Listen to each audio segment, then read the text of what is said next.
Salut à tous, c'est Chozo, l'admin de la FCFC, et on continue cette série de tutoriaux sur les étalements avec l'éventail, avec un éventail à une main, parce qu'il y a plusieurs éventails à une main, qu'on va appeler, alors en anglais c'est le smear fan. Pourquoi? Parce que ce geste-là d'étaler comme ça s'appelle to smear.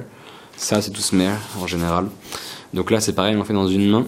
On va peut-être l'appeler en français l'éventail au claquement de doigts. Pourquoi? Parce que quand vous claquez des doigts, ce que j'arrive pas à faire, mais j'ai commencé à apprendre à cliquer des doigts en faisant les éventails. Pourquoi? Parce que c'est ce geste-là que vous voulez émuler. C'est-à-dire votre pouce qui va d'ici à là. Alors pour commencer, vous n'allez pas faire ça avec un jeu complet, même si vous pouvez le faire comme vous pouvez le voir. Et que ce jeu est un peu fatigué et je suis pas très bon non plus en éventail, il faut le dire. C'est pour ça qu'il y a ce genre d'écart. Vous allez commencer par prendre, je dirais, un tiers à un quart du jeu pour bien commencer. Là j'ai combien de cartes?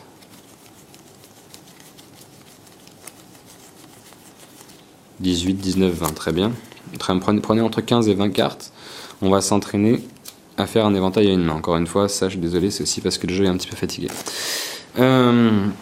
Alors, comment est-ce qu'on fait un éventail à une main? Évidemment, le must, c'est d'en faire un dans chaque main. Quelqu'un, on peut faire un éventail en S, comme ça. Les magiciens aiment bien ce genre de choses, même si c'est pas... Enfin, pour nous, c'est plus très impressionnant.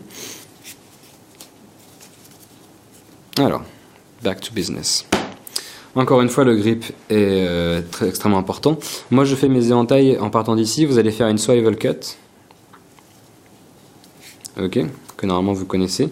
Vous prenez une swivel cut, à peu près vous soulevez à peu près entre les 2 tiers et les 3 quarts du jeu. Vous les faites passer dans cette main-là. Ce qui fait que maintenant, il vous reste entre un tiers et un quart du jeu ici. Et ça, c'est ce paquet-là que vous allez éventailler. Hop, swivel cut. Voilà le grip.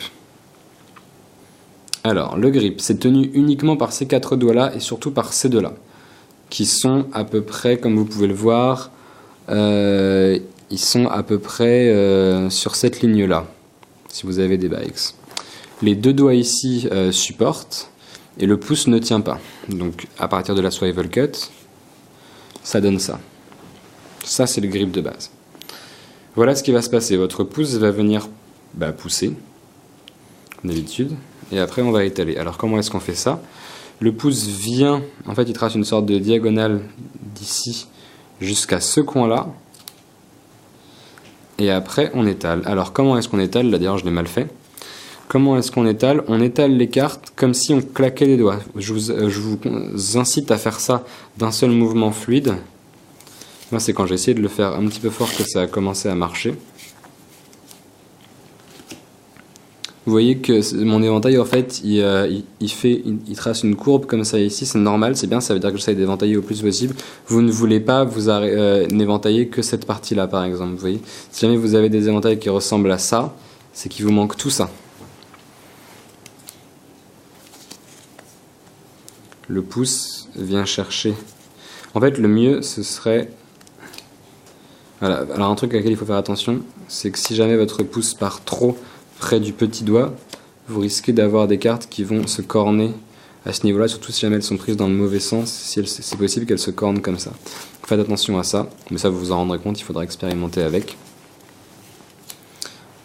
La seule chose que je peux vous dire vraiment, c'est un seul mouvement, comme si vous claquiez les doigts, comme ça. En tout cas, c'est comme ça que je l'ai appris encore une fois. Sans les cartes, le mouvement fait ça. Vous voyez bien que j'arrive par d'ici, j'arrive dans cette espèce de point pas complètement fermé, et vous voyez que si jamais je fais ça, c'est exactement la position dans laquelle j'arrive au milieu. Il s'agit juste d'un étalement comme ça. Alors pour le faire à 2 mains,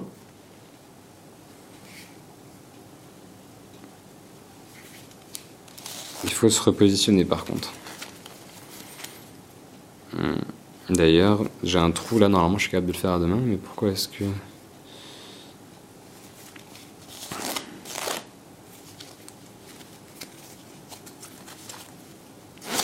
Ces tutoriels sont filmés un petit peu à l'arrache ce soir, donc je vous demande 30 secondes, juste le temps de retrouver comment est-ce qu'on fait un éventail à 2 mains correct. Comme ça, voilà, c'est ça, enfin, 2 éventails. Alors comment est-ce que ça se passe là? En fait, pour en faire un dans chaque main, vous commencez votre swivel cut, et c'est réceptionné directement par moi je le fais avec l'annulaire, qu'il met dans ce grip là. Donc là vous êtes dans le même grip ici. Et après il s'agit simplement de faire la même action, puis vous pouvez vous amuser à faire ça. Enfin, c'est pas très impressionnant encore une fois, mais bon, c'est toujours bien de savoir faire un éventail ici, dans les deux mains. Donc après vous pouvez augmenter le nombre de cartes jusqu'à essayer d'éventailler tout votre jeu. Le but, ce que j'arrive pas à faire, d'une parce que le jeu est un peu vu de l'autre parce que je suis pas très bon en éventail, le but évidemment c'est d'arriver à un niveau où toutes les cartes sont éventaillées à peu près du même espacement. Encore une fois, le grip, le pouce descend et on éventaille simplement comme ça en fait. C'est quelque chose qui est très simple mais qui vous demandera beaucoup de persévérance.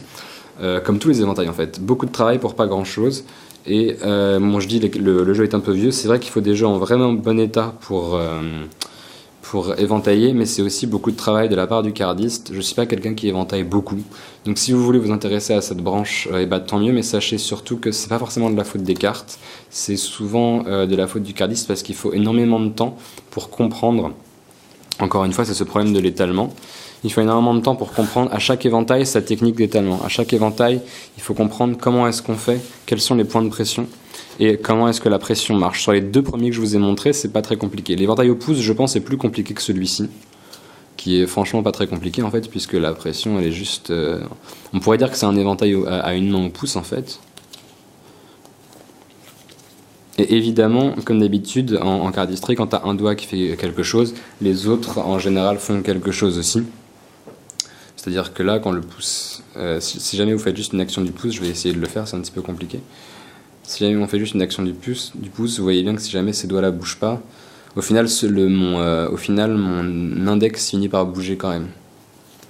Donc il faut d'un côté, quand je dis cette action-là, vous voyez bien que le pouce remonte, mais les doigts se referment aussi.